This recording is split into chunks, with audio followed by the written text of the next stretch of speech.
full of different tribes and different religious affiliations.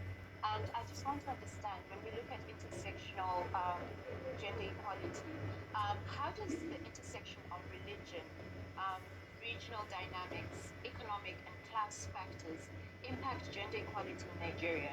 And what are the key challenges and opportunities for addressing these intersections within your country? Heritage, over to you. Okay, thank you so much, Patience. You can hear me properly, right? Yes, yes, we can. Okay. So I was going to say that for Nigeria, it's very different, like you said, in terms of religion, the class, everything is, you know, literally from 0 to 100. So what we have is we have, for example, in the northern part of Nigeria, what we are advocating for there is the girl child education, and that is the major thing that is, the focus there. But one thing about intersectionality and addressing issues with local strategies is you come to realize that um not everyone has the same reason for not going to school. So in some parts of Nigeria, some people are um unable to afford access to education. Now that's a different case. Some girls are out of schools because when they're on their periods, they miss classes and they begin to lag behind in schools and they have to drop out. There's also the factor of teenage pregnancies, which is increasingly getting high in Nigeria. But there's also the religious aspect where um education is being demonized in some parts of Nigeria, in the sense that they convince the girls that going to school is not essential, and that girls who in fact go to school are going against their religion. And so that becomes very difficult to address because you first have to start from the angle of empowering these girls and re-educating them again to value education and to see the essence of education. So most of them get into marriages as from as little as 10, 12 years old girls going to get married to old men.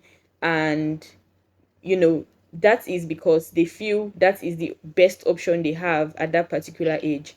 And so it begins to get really difficult to address all these issues with just one major solution. That is why I emphasize that we must actually go into local communities and realize that these issues are very unique, for every community. Each community, is unique in its own way. So it might be the tribal sentiment, it might be the religious sentiment attached. And I also want to emphasize on class, because as an advocate in Nigeria, this is one thing that has been a major factor, especially when we talk about feminism in Nigeria. So we have the feminism that is talking about leadership in the workplace, which should be encouraged anyways.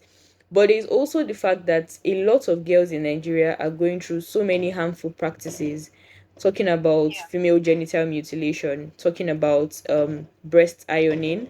Um, some of these issues have not even gotten to the table of the government, not to talk about addressing them. So we have a lot of work to do, and that is the major challenge. The major challenge is getting these issues to the attention of the government in a way that it is seen as priorities to be addressed.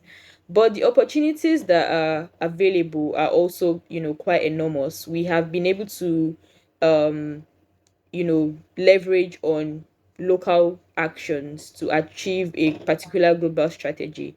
So for example, in a particular town in Lagos here, we discovered that the women were going through domestic abuse, in a part of Lagos. And we realized that, that was traced to their lack of financial empowerment. So what we did was we went into the communities and taught them some basic skills, tailoring, fashion designing, makeup, just something they can do on the side to earn a living. And then we also helped them to open bank accounts and set up money for themselves. So when they make money, they don't have to submit it to their husbands or their partners. They can, keep it somewhere for safekeeping in case they need to run away and get help at any point.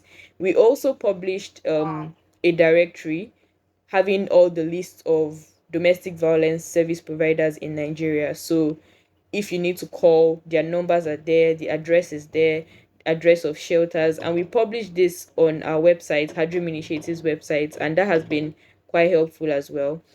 So I think with movements like the Gender Equality Action Group, which I belong to, and going forward, I think things can actually change. I just want us all to be hopeful. Things are not completely destroyed or damaged. Thank you. Yeah. Thank you so much for that heritage and your emphasis of a localized approach to policy